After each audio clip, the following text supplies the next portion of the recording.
You know that feeling, right? That constant looking for the next big thing, the latest, greatest solution that's going to solve everything. Oh, absolutely. We all do it. Yeah, it's just human nature. And you see it so clearly in healthcare, especially, I think, with quality improvement or QI. Definitely. I mean, over the years, it feels like there's just this endless parade of new approaches. Yeah. You know, we went from things like medical audit. Which was, well, pretty straightforward systematic review. Exactly, to clinical governance, which sounds much grander, a whole system for accountability. Or think about total quality management, TQM. And then came lean thinking and Six Sigma, always focused on efficiency, cutting out waste. Right, reducing defects. But here's the thing that gets me, the really surprising part.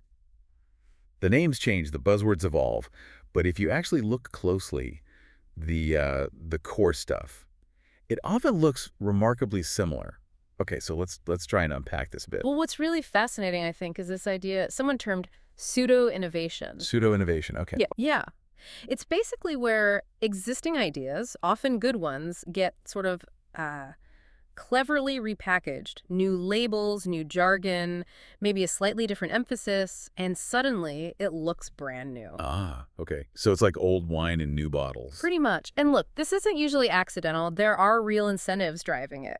For the people developing these QI methods, well, there are opportunities, right? Selling consultancy gigs, running training courses, writing books, getting speaking slots at conferences. Right, you build a brand around the new thing. Exactly. And then on the flip side, you've got the healthcare organizations themselves. They're often under pressure, looking for answers.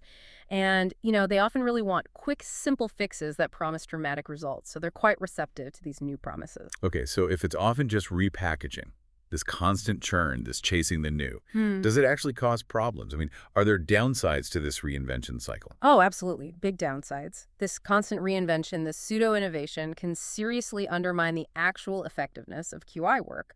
It's even been called redisorganization. Redisorganization. What? Yeah, it paints a picture, doesn't it? It's like an organization that's always busy changing things internally, learning the new acronyms, adapting to the new framework, shifting priorities, instead of actually focusing outwards on, you know, delivering and improving patient care. So resources get swallowed up just managing the change itself. Precisely. Time, money, attention, it all gets consumed. But beyond the tangible resources, there's this huge loss of what you might call social and intellectual capital. What do you mean by that? Well, think about staff engagement, their buy-in, the skills and capabilities they build up over time working with one approach, the trust, the relationships. Real, sustained improvement needs that long-term investment. And this cycle of adopting something new every few years just completely erodes it. People get cynical. Yeah, I can see that. Initiative fatigue. It sounds exhausting, honestly. So, okay, if they look different on the surface, but you're saying they share common ground, what are those core similarities? Are they really just like dialects of the same improvement language? That's a great way to put it. They often are more like dialect forms of a common language. If you strip away the branding and the specific jargon, you find a shared basic grammar. Okay, like what? Like improvement cycles, you know, the basic loop. Collect some data, figure out what the problem is, brainstorm or test some changes, and then implement and check if it worked. PDSA cycles, DMAC, whatever you call it. Right, that fundamental test and learn cycle. Exactly.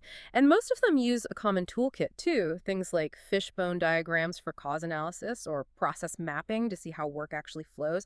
These tools pop up everywhere, maybe with slight variations. Okay. And crucially, almost all of them, deep down, recognize the need for strong leadership buy-in, you know, real commitment from the top. And just as importantly, the need to involve frontline staff, their insights, their expertise about the day-to-day reality. That's essential for making any real lasting improvement.